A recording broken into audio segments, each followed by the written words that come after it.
Quizá la experiencia que ha llamado más la atención de los investigadores de todo el mundo haya sido el caso de Amaury Rivera, un joven originario de Puerto Rico que pasó la mayor parte de su vida en Nueva York. Sin embargo, en los primeros meses de 1988 decidió regresar a vivir a su amada isla. Sin embargo, tuvo problemas al no encontrar un empleo firme. En la actualidad es un hombre de escasos recursos. Al momento de su experiencia era un camarero. Más tarde se convertiría en vendedor ambulante. En la actualidad realiza trabajos eventuales y escribe un libro titulado La Noche del Encuentro, donde narra su experiencia que ocurrió la madrugada del 9 de mayo de 1988 cerca del pueblo de Hormigueros. Amaury nunca imaginó que viviría una experiencia considerada verdaderamente extraordinaria, especialmente porque fue capaz de obtener algunas de las mejores fotografías que se hayan logrado en la historia de este fenómeno. Esto de noche se encontraba lleno de neblina, y el mismo primo mío que me había advertido, que me había enseñado la ruta para llegar tanto para aplicar para el trabajo y para llegar a él, me había dicho que tuviera cuidado con los animales, las vacas, las cabras que se sueltan de la finca y se meten a la carretera y uno puede tener un accidente.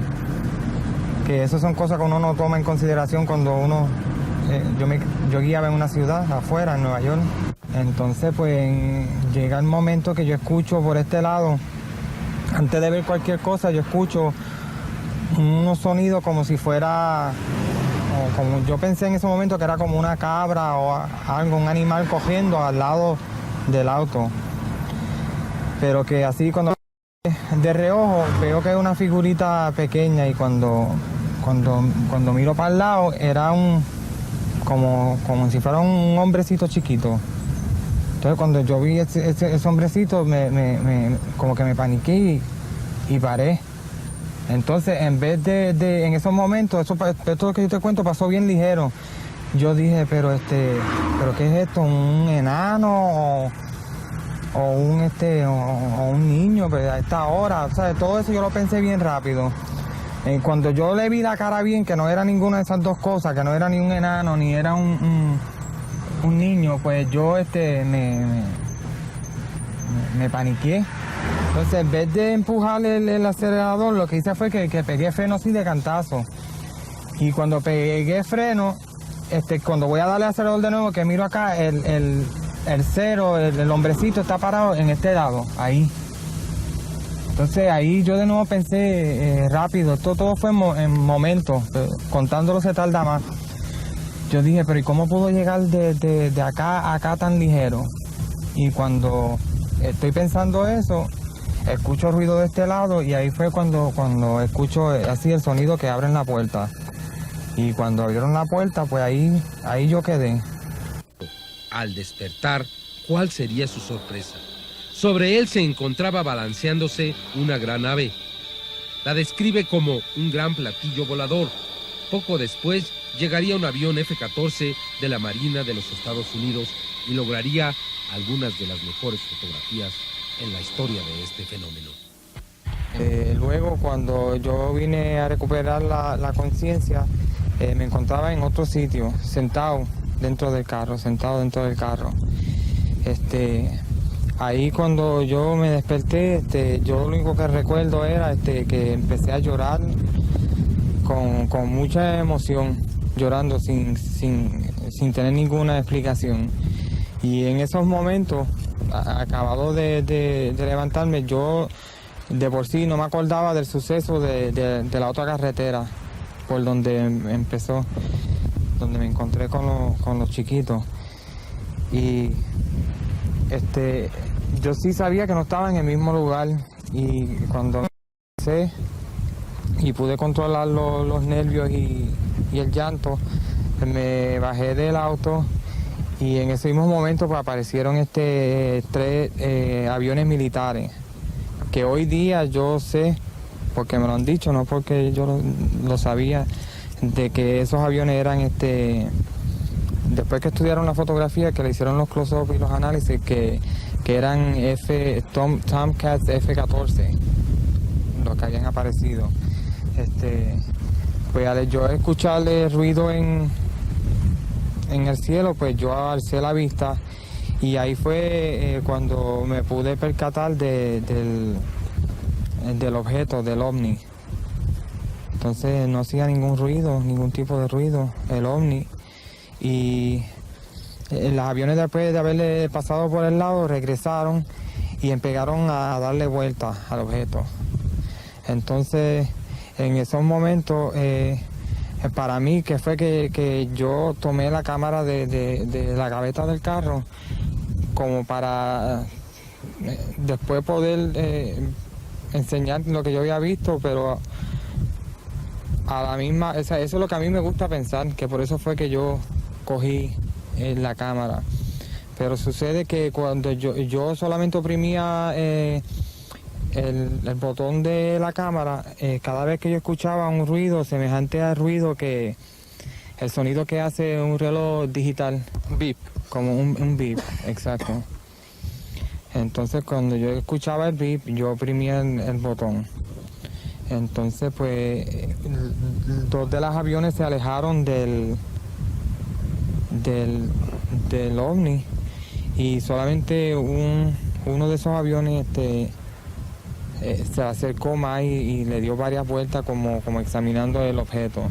Cuando llegan esas fotografías finalmente a sus manos, ¿qué es lo que sucede a Amaury?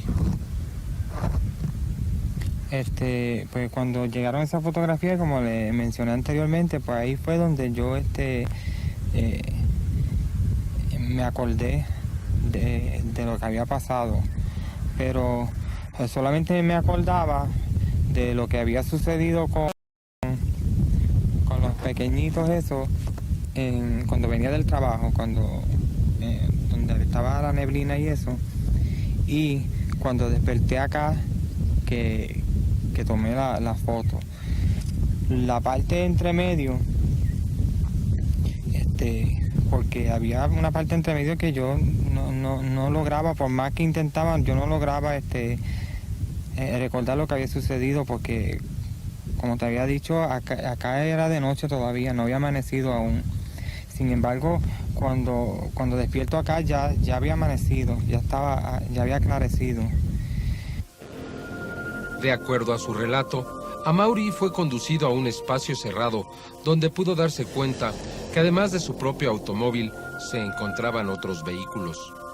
Más tarde, después de desmayarse por segunda ocasión, Amaury afirma que fue trasladado a un lugar donde encontró a unas 15 personas. Todos ellos de apariencia local. Algunos, dice Amaury, tenían ropa de dormir. Otros parecían haber salido de una fiesta y otros más aparentaban haber estado haciendo ejercicio. Ahí conocieron a un sujeto de apariencia humana que se hacía llamar Amarón. El alienígena les presentó una proyección donde, supuestamente, se pudo observar una catástrofe de mayores dimensiones que ocurrirá en unos cuantos años. En esos momentos, Amaury no quiso decirnos qué era realmente lo que había visto. Sin embargo, meses después, escribiría su experiencia en un libro al que tituló La noche del encuentro. Por desgracia, se trata de un evento aterrador. Sí, porque ahora yo lo estoy contando aquí como si nada, lo más tranquilo, pero en el momento que sucedió y el año después de eso, yo me afecté mucho, los nervios, mi abuela en particular, mi familia, en casa somos muchos, y de noche no se podía dormir, que si me daban pesadillas, que si el corre en mitad de noche, y o sea, ahora yo pienso para atrás y yo digo, es increíble, pero que así sucedió. El caso de Amaury Rivera ha sido considerado auténtico. Las fotografías fueron analizadas en Phoenix, Arizona, en los Estados Unidos, por Jim Delatoso, un experto de la NASA que en sus ratos libres realiza análisis computarizados muy estrictos para determinar la validez de un caso. En esta ocasión, las fotografías de Amaury Rivera. Este es su reporte. Se examinaron 4 fotografías. Estas fueron amplificadas en un 600% para estudiar los bordes de los objetos y los valores de la luz sobre los mismos. En primer lugar, se pudo establecer que el único objeto en movimiento era el avión, al menos en las 4 fotografías estudiadas. Se utilizaron 256 grados de gris en el análisis y 16.2 millones de posibilidades de colores para poder observar radiaciones no visibles, fotografiadas a través de los lentes de la cámara y capturadas en la emulsión de la película, así como calor, radiofrecuencias, rayos X, radar y otras radiaciones electromagnéticas. Inclusive, a través de este tipo de análisis, es posible descubrir alteraciones en el ambiente que rodea el vórtex de los objetos. A través de las fotografías fue posible determinar que las primeras fueron tomadas al amanecer, poco antes de la salida del sol. Se observa una gran cantidad de vapor de agua en el ambiente que hace aparecer a las fotografías con el cielo gris, pero con los procedimientos especiales fue posible observar el azul del cielo, debido a que la cámara era una Instamatic con la velocidad y apertura del lente fijas, y debido a que el ovni y el avión aparecen en contraluz, se perdió color en las fotografías. En su análisis, Jim de la Tosso dice: encontramos muy difícil de ver cómo estas fotografías podrían ser consideradas falsas. No se encontraron evidencias de trucos o el uso de modelos. La conclusión del experto, como se expresa en su reporte, fue en favor de la legitimidad de las 4 fotografías observadas por el testigo.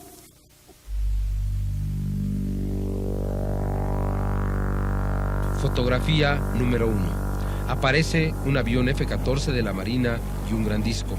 Ambas naves se encuentran a 10 grados de elevación sobre el horizonte. Poco antes del amanecer. Se observa una gran humedad y luces prendidas debajo de los objetos. El disco aparece a 500 metros de distancia, mientras que el avión aparece a unos 1500 metros de distancia. Una vuelta así le toma entre 5 y 7000 metros a un avión de estas características. Se encuentra volando a una muy baja velocidad debido a que las alas de vuelo lento se encuentran extendidas. Se encuentra realizando un vuelo muy peligroso, muy lento y muy bajo para este tipo de aviones. La superficie superior del disco es suave y refleja la luz rosada que se observa antes del amanecer, mientras que el árbol que aparece no refleja aún ninguno de los valores de este tipo de luz.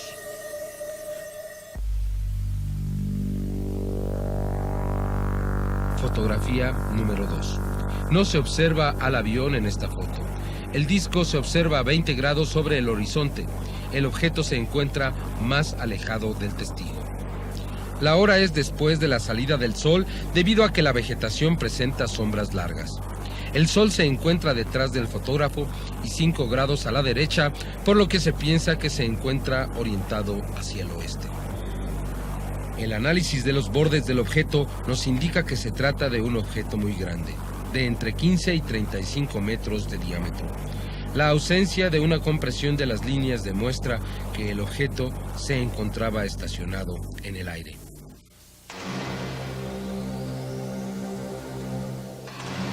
Fotografía número 3. El disco y el avión F-14 son observados a 25 grados sobre el horizonte y el fotógrafo se encuentra de cara al oeste. La vegetación revela los rayos luminosos del sol y se observan sombras largas. El disco se encuentra tan bajo que el avión aparentemente aparece sobre él. El avión está tratando de ascender hacia el oeste. El disco y el avión aparecen sin detalles claros debido a que el cielo brillante detrás de ellos los opaca. Se puede deducir que el fotógrafo tuvo alguna dificultad para obtener esta fotografía. Observe la posición de las nubes detrás de la hierba.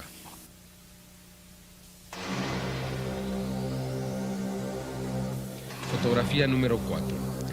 El disco se encuentra muy bajo como para que el avión se le pueda aproximar aún más. Pero se observa con claridad cómo el piloto trataba de volar a la velocidad más baja que puede hacerlo en este tipo de avión supersónico. Se observa que pasó alrededor del objeto en varias ocasiones. El fotógrafo se encuentra de pie, dejándonos ver más árboles en la lejanía. Esta fotografía fue tomada de 3 a 5 minutos después que la anterior, debido a que la conformación de las nubes ha cambiado muy poco. El cielo presenta los mismos valores de color que la fotografía anterior.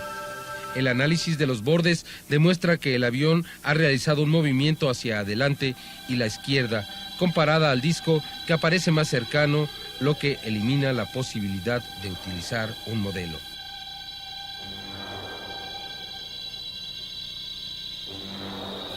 Conclusiones. El tiempo del día es al amanecer. Se demuestra por las sombras, contrastes y las luces encendidas de las casas. 2. Las fotografías no son fotografías superimpuestas, lo cual se demuestra por el análisis de grano. 3. Se presentan 2 objetos volantes, un avión que presenta un movimiento, un disco metálico que presenta también movimiento. Amaury Rivera fue capaz de obtener una decena de fotografías del mismo momento. Desafortunadamente, solo 4 de ellas pudieron ser analizadas. Programas de investigación fue capaz de obtener en video la imagen de una más de las fotografías que se piensa fueron destruidas por razones desconocidas. Esta es la 5ª fotografía. Se puede observar al avión F-14 Tomcat realizando una maniobra muy peligrosa. Aparentemente, trata de elevarse después de realizar un vuelo muy bajo y a una velocidad mínima. El avión muestra las alas especialmente dispuestas para volar a menos de 300 kilómetros por hora.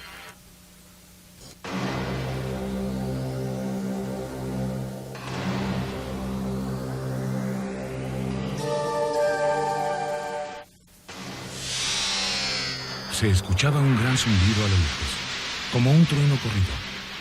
Todos lo vimos a la vez, alto en el cielo. Una piedra.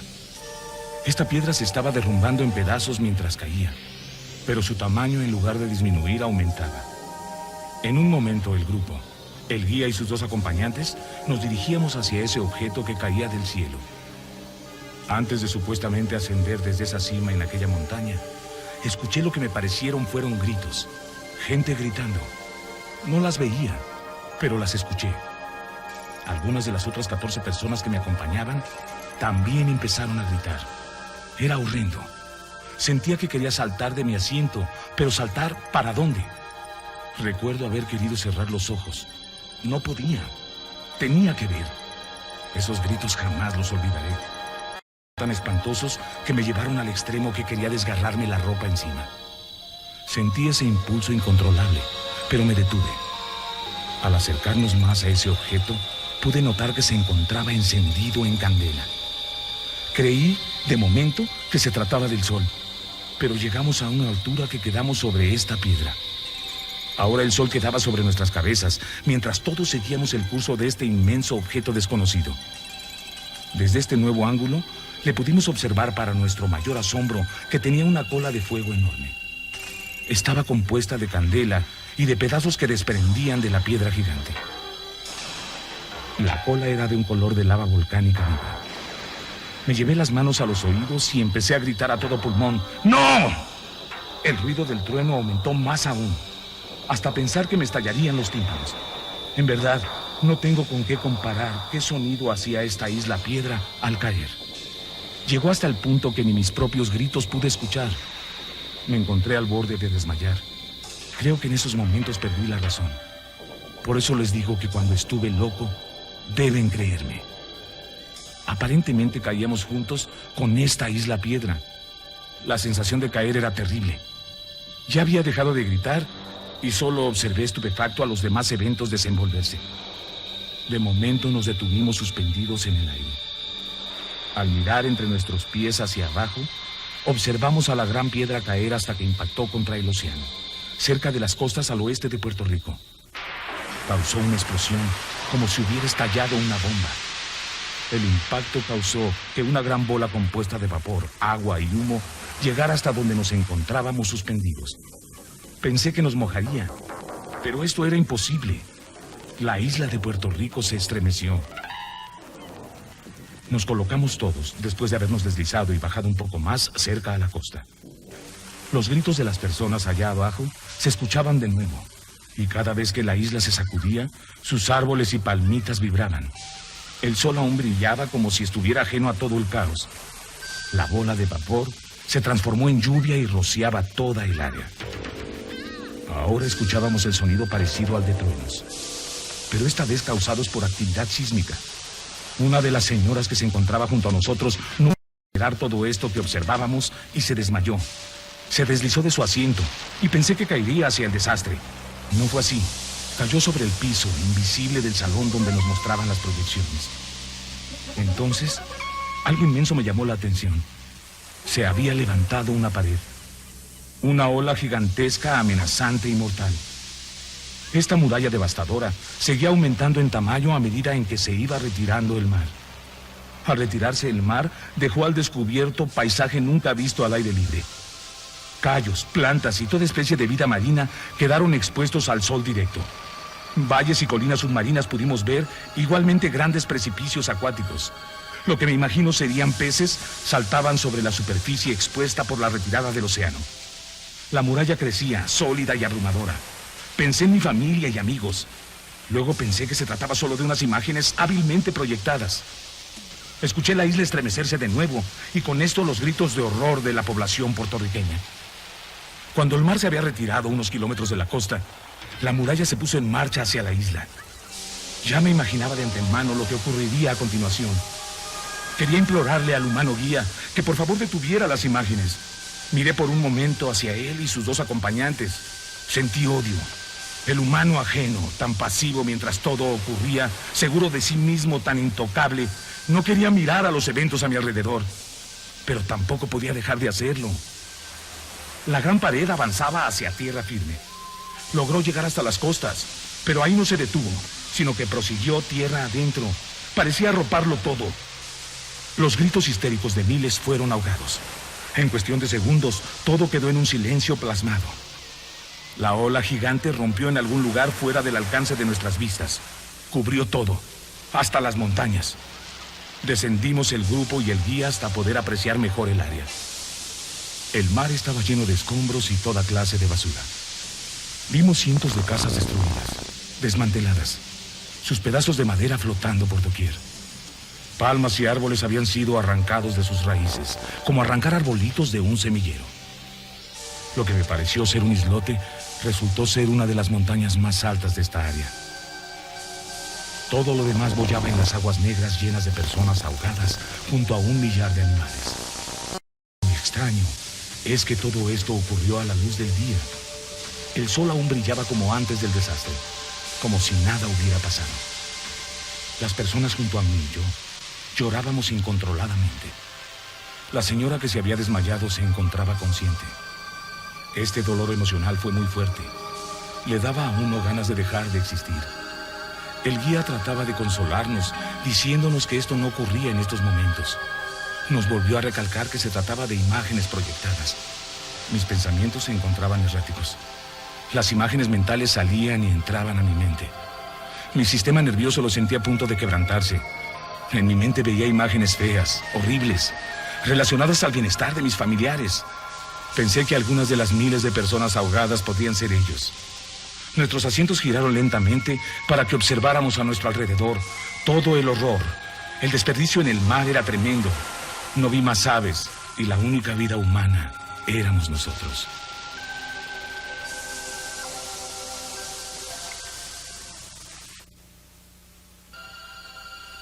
En octubre de 1992, Amaury Rivera visitó México.